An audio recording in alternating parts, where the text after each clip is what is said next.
우리에게 주시는 말씀은 창세기 27장 1절부터 17절까지입니다. 창세기 27장 1절부터 17절까지 말씀 한 절씩 교독하겠습니다.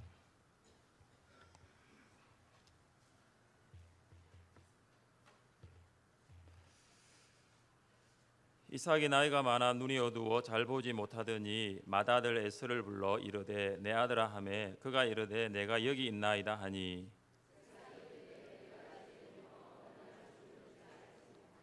그런즉 내 기구 곧 화살통과 활을 가지고 들에 가서 나를 위하여 사냥하여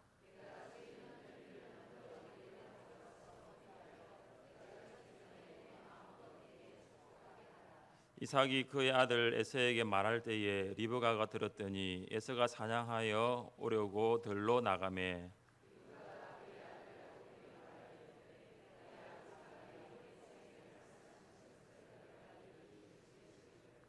나를 위하여 사냥하여 가져다가 별미를 만들어 내가 먹게 하여 죽기 전에 여호와 앞에서 내게 축복하게 하라 하셨으니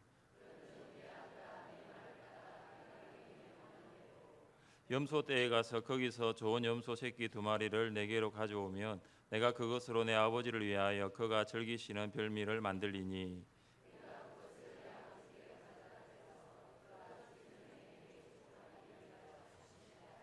야곱이 그 어머니 리브가에게 이르되 내 형이 에서는 틀이 많은 사람이요 나는 매건한 사람인즉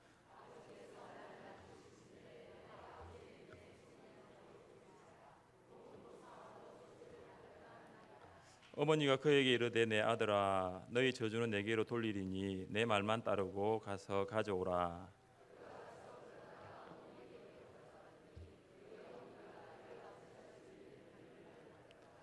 리브가가 집안 자기에게 있는 그의 맏아들 에서의 좋은 의복을 가져다가 그의 작은 아들 야곱에게 입히고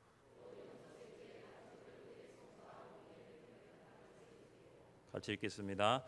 자기가 만든 별미와 떡을 자기 아들 야곱의 손에 주니 아멘.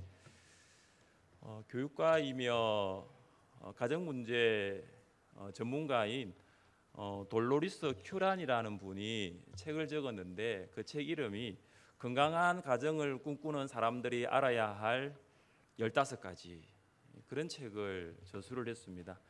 그녀가 이 책에서 건강한 가정의 특징들을 나열하면서 가장 먼저 이야기하고 있는 것이 뭐냐 하면은 의사소통입니다.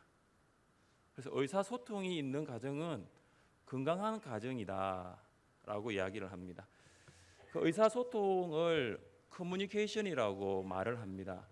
이 커뮤니케이션의 커뮤니스라는 말에서 공동체라는 커뮤니티가 나왔습니다. 그러니까 공동체라고 말을 하면 그 공동체 안에는 의사소통이 있어야 된다는 거죠. 그러니까 커뮤니티 안에는 반드시 커뮤니케이션이 있어야 된다는 거예요. 그래서 의사소통이 없는 공동체는 상상할 수가 없어요. 그러니까 의사소통이 없는 것을 공동체라고 부를 수가 없다라는 거죠. 요즘 많은 가정에서 대화가 사라지고 있습니다. 경상도 남편이 퇴근해서 밥도 아는 자자 이 정도 말을 하지 않는다 할지라도 대화가 단절되어 있다라는 것은 보게 됩니다. 부모님들은 TV 앞에서 TV와 대화하고 있고 아이들은 스마트폰을 가지고 스마트폰과 대화를 하고 있습니다. 건강한 가정이 되기 위해서는 부모님들은 TV를 좀 줄여야 되고 우리 자녀들은 스마트폰을 하는 시간들을 좀 줄여야 할 필요성이 있다는 것이죠. 이삭의 가정은 건강한 가정이었습니까? 이삭의 가정은 건강한 의사소통이 있었습니까? 이삭의 가정에도 의사소통은 있었는데 그것이 과연 건강한 의사소통이었는가라는 것은 질문을 해봐야 합니다.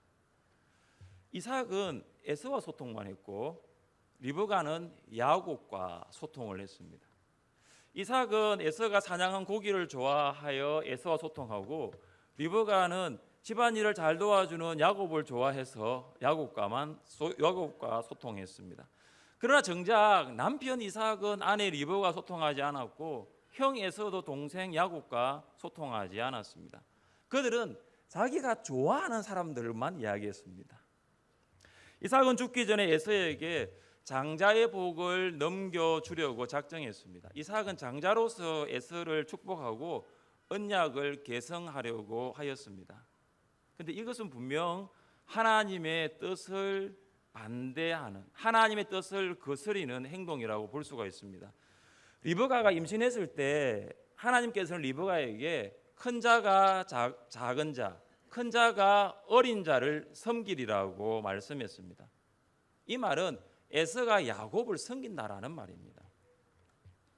우리는 리브가가 하나님의 음성을, 이 말씀을 정확하게 이삭에게 전달을 했는지 안 했는지는 잘 모릅니다. 그리고 이삭이 에서가 아닌 야곱이 이 언약의 계승자, 축복받을 사람으로 이해를 했는지 하지 못했는지도 잘 모릅니다. 그러나 이삭이 조금만 더 그의 맏아들 에서의 믿음을 살펴보았더라면은 그가 과연 언약의 계승자가 되고 축복을 받을 사람인지를 알 수가 있었습니다. 창세기 26장 34절에 이런 말씀이 있습니다. 에서가 40세에 헷 족속 부에리의 딸 유디과 헷 족속 엘론의 딸 바스마스를 아내로 맞이하였더니, 에서는 이방 족속, 이방 여인, 헷 족속의 여인들과 결혼했습니다. 한 여자도 아니에요. 두 여자와 결혼을 했습니다.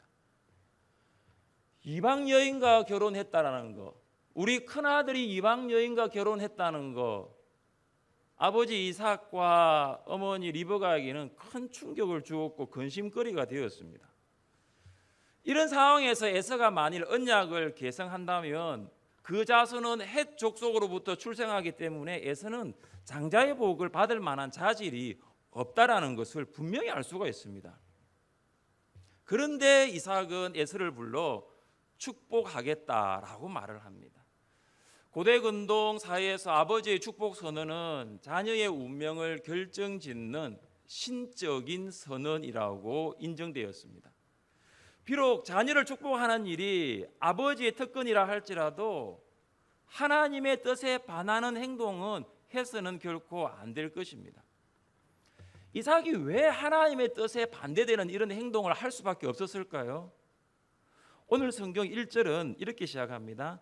이삭이 나이가 많아 눈이 어두워 잘 보지 못하더니. 이 구절을 표면적으로 보면 이삭이 나이가 많았기 때문에 시력이 약해지고 노안이 왔다라고 볼 수가 있습니다. 성경학자들은 당시 이삭의 나이를 137세 정도로 추측하고 있습니다. 그러니까 안 보일만 합니다. 그러나 이 1절 말씀은 중의적인 의미가 있습니다. 눈이 어둡다는 것은 육신적인 시력이 나빠졌다는 것도 의미가 되지만 동시에 영적으로 어두워졌다라는 말입니다. 영적인 분별력이 상실되었습니다. 이삭은 영적인 분별력이 상실되었기 때문에 축복이 에서가 아니라 야곱에게 가야 된다는 것을 알지 못했던 것입니다. 하나님의 복이 야곱에게 흘러가야 한다는 것을 몰랐습니다. 영적인 분별력이 상실되면 하나님의 뜻을 알 수가 없습니다. 그리고 하나님의 뜻을 이루기 위해서 무슨 일을 해야 하는지도 모릅니다. 성경을 우리가 창세기를 쭉 보면서 이삭이 처음부터 영적인 분별력이 상실되었던 사람은 아니었던 것 같습니다. 그는 아내 리브가를 만나기 전에 들에 나가서 하나님의 뜻을 구하며 묵상하며 기도했던 경건한 사람이었습니다. 그리고 브엘세바로 올라가서 제단을 쌓고 하나님의 이름을 부르며 예배했던 사람이었습니다. 영적으로 분별력이 있었습니다. 그러나 안타까운 것은 그 영적인 분별력이 항상 깨어 있지 않았다는 것이 문제라는 것이죠. 그는 하나님의 뜻을 따르지도 않았을 뿐만 아니라 하나님의 뜻대로 살아가지도 않았습니다. 나이가 들면서 이삭의 마음을 지배한 것은 하나님의 뜻이 아니라 그의 입맛이었습니다. 4절 한번 보십시오. 4절 같이 한번 읽어보겠습니다. 내가 즐기는 별미를 만들어 내게로 가져와서 먹게 하여 내가 죽기 전에 내 마음껏 내게 축복하게 하라. 이삭은 에서에게 사냥한 고기로 별미를 만들어 오면 그것을 먹고 마음껏 축복하겠다고 약속했습니다. 우리는 이삭의 이 노년이지만 이 노년의 나이에도 평상시 즐겨 먹었던 음식을 먹기를 좋아했다고 말할 수 있습니다. 그런데 지금 굉장히 중요한 순간입니다. 이제 아브라함의 축복이 자기에게 왔다면 이제 이삭의 축복이 어디로 가야 하는지 굉장히 중요한 순간이고, 아브라함의 언약과 이삭의 언약이 개성되었다면 이제는 그 이삭의 언약이 어디로 가야 하는지 언약의 개성자가 결정되는 이 중요한 순간에 별미를 만들어 와서 내가 먹으면 축복해 주겠다는 것은 언약의 개성자에 대한 진중함과 하나님의 복에 대한 신중함이 이삭에게 결코 없었다라는 것을 보게 되는 것이죠. 지금 이삭의 관심이 어디에 있습니까? 하나님의 뜻이 아니라 별미입니다. 별미. 하나님의 뜻이 그의 삶을 지배한 것이 아니라 입맛이 그의 삶을 지배했습니다. 이 사도 바울의 표현에 따르자면 성령의 소욕이 이삭을 지배한 것이 아니라 이삭은 육신의 소욕에 끌려가는 삶을 살고 있었다라고 볼 수가 있는 것입니다. 우리도 이럴 수가 있습니다. 육신의 목이 마르면 시원한 물을 찾지만 정작 내 영혼이 목말라 있는데 주님의 은혜를 받기 위하여 주께로 더 가까이 가지는 않는다라는 것이죠. 육신이 배고프면 허기를 채워줄 양식을 구하지만 영혼이 정말로 곤비해져 가고 있는데 또 하나님의 말씀을 찾지 않고 있을 때가 많다라는 것이죠. 우리도 영적인 분별력이 상실되면 육신의 소욕보다 성령의 소욕을 따라야 하지만 여전히 육신의 소욕을 따를 수밖에 없다는 것이죠. 실로 성막에 있었던 엘리 제사장 또한 영적 분별력을 상실했던 대표적인 사람으로 예를 들 수가 있습니다. 엘리의 눈이 점점 어두워 가서 잘 보지 못하는 그때에 그가 자기 처소에 누웠고, 성경은 엘리 제사장의 눈이 어두웠다라고 말했습니다. 이것 또한 중의적인 의미입니다. 엘리의 육적인 눈도 어두웠지만 그의 영적인 눈도 어두웠다라는 것입니다. 하나님께서는 사무엘을 2번씩 불러도 엘리는 그 음성이 하나님의 음성이었다라는 것을 전혀 분간하지 못할 정도로 어두웠습니다. 하나님께서 사무엘을 3번째 부르실 때에 비로소 엘리는 그 음성이 하나님으로부터 온 것을 깨달았습니다. 이삭은 하나님의 뜻에 대한 영적인 분별력을 상실했습니다. 자, 그렇다면 이삭은 영적인 분별력을 상실했다 하더라도, 그렇다면 어두워져가는 남편의 영적인 눈을 열게 하고 어두워져가는 남편의 영적인 분별력을 깨워야 할 사람이 누구죠? 리브가입니다. 아내입니다.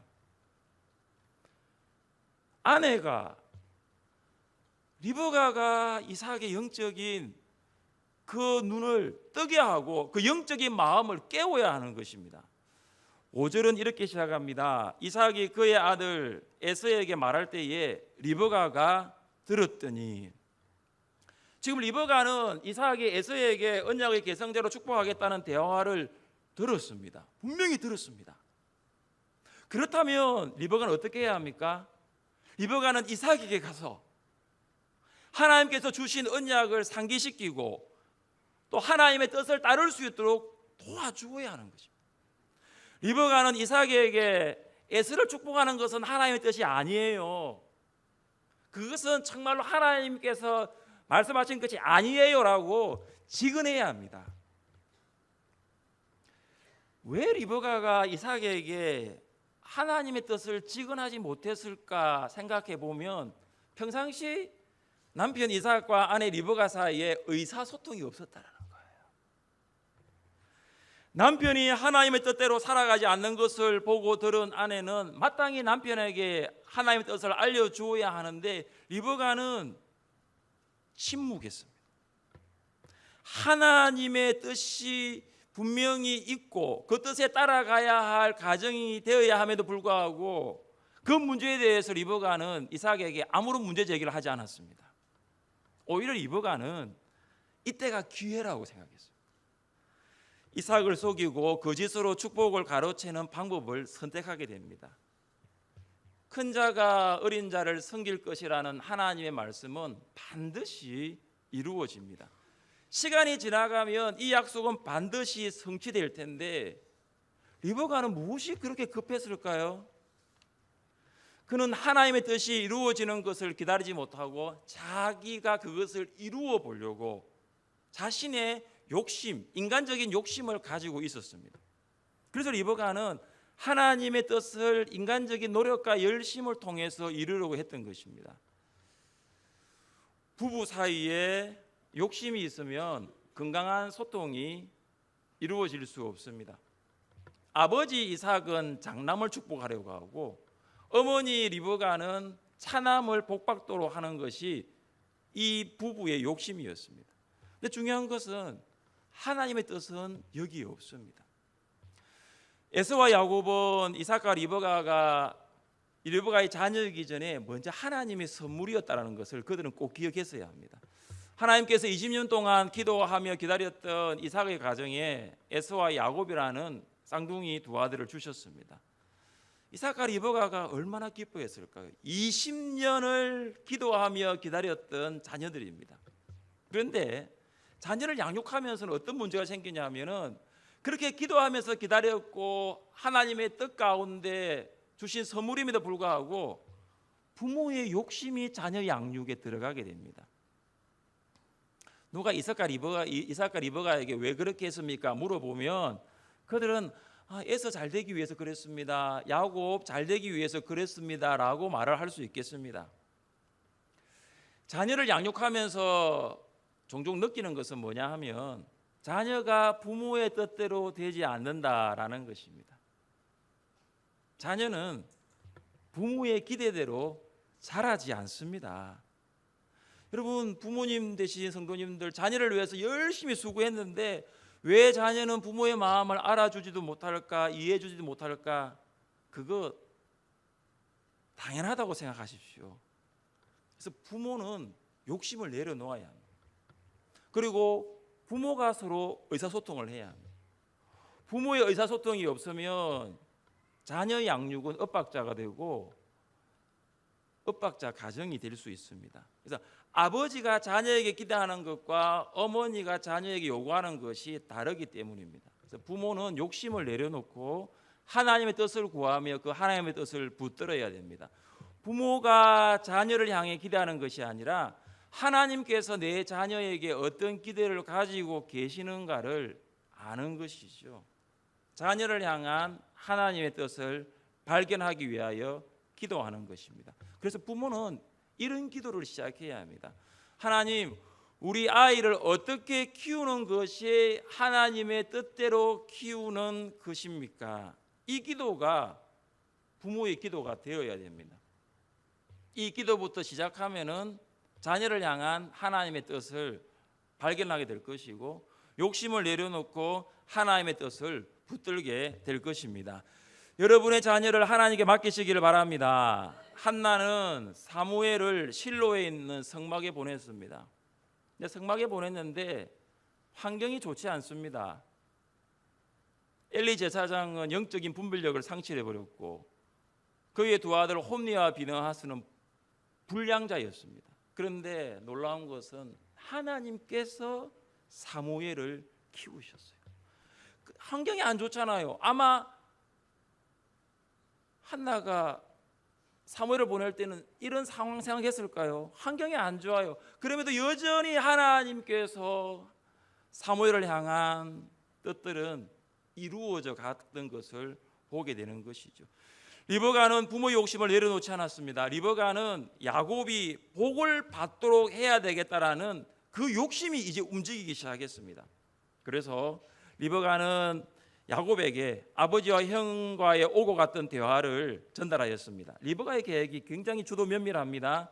먼저 야곱이 집에 있는 염소를 잡아서 오면 별미를 만들어 복을 받도록 해주겠다라고 했습니다. 아버지를 속이고 축복을 받아내려는 어머니의 제안이었습니다. 그런데 이걸 들어보니까 야곱이 과연 아버지를 속일 수 있을까 확신이 서지 않았습니다. 먼저 야곱은 형과 피부가 다르기 때문입니다.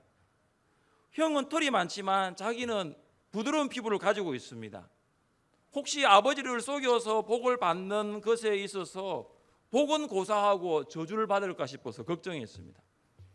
야곱이 이 정도로 두려워하고 있으면 어머니 리브가는 그의 모든 계획을 거기에서 멈춰야 합니다. 이것은 하나님이 기뻐하시는 방법이 아니구나, 멈춰야 되는데 리브가는 그렇게 하지 않았습니다.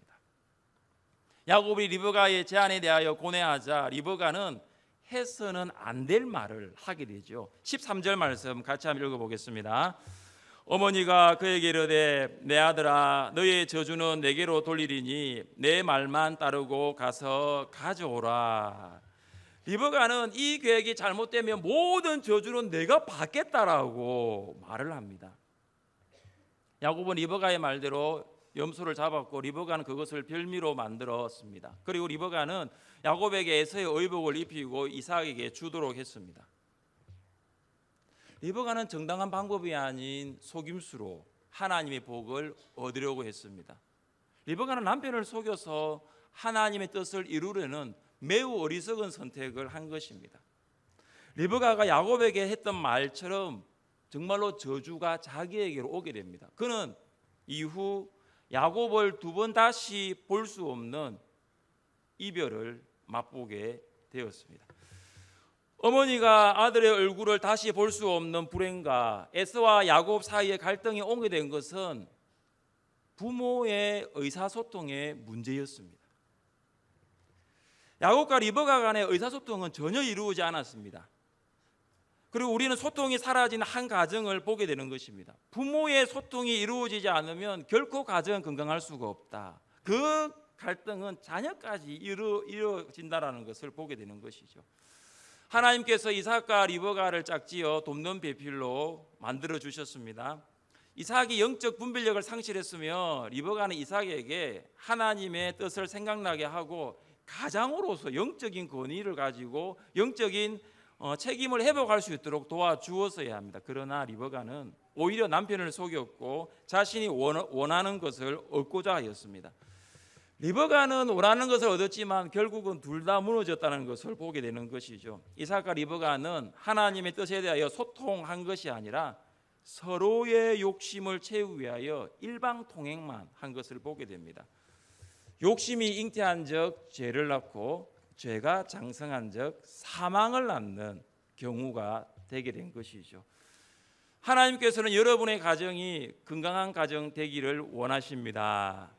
그렇기 위해서는 먼저 부부가 먼저 소통하시기를 바랍니다. 우리 가정을 향한 하나님의 뜻이 무엇인가, 우리 자녀를 향한 하나님의 계획이 무엇인가 소통하셔야 됩니다. 그 부부의 소통은 결국은 부모와 자녀의 소통으로 이어지게 될 것입니다. 또한 여러분이 속한 공동체에 건강한 소통이 일어나 우리의 공동체가 건강한 공동체 될 수 있기를 바랍니다. 하나님께서는 우리에게 하나님의 놀라운 뜻들이 이루어지기를 원하십니다. 그것은 우리에게 주신 사람들과 함께 건강한 의사소통을 통하여 건강한 공동체를 세워가는 줄 믿으시기를 바랍니다. 여러분이 속한 가정, 또 여러분이 속한 목장과 우리 교회가 건강한 소통이 일어나 건강한 공동체로 세워질 수 있기를 주님의 이름으로 축복합니다. 찬양하겠습니다.